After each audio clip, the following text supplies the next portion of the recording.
देश भर में सबसे ज्यादा बारिश से बुरा हाल केरल का हुआ है, जहां सबसे ज्यादा जान माल की तबाही हुई है। देश के कई राज्यों में भारी बारिश से बाढ़ जैसे हालात बन गए हैं। सबसे ज्यादा तबाही केरल में हुई है, जहां इस साल मानसून आने के बाद 18 लोगों की मौत हो गई। 35,000 लोग बेघर हो गए हैं, जिन्हें राहत शिविरों में ले आया गया है।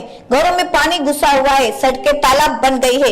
लगातार हो रही बारिश के कारण प्रशासन ने 12वीं तक की सभी सरकारी निजी स्कूलों को बंद करने का आदेश दिया है। 10 ट्रेनों को कैंसिल कर दिया है। गुजरात, महाराष्ट्र, उत्तराखंड में भी भारी बारिश की वजह से लोगों को काफी परेशानी का सामना करना पड़ रहा है।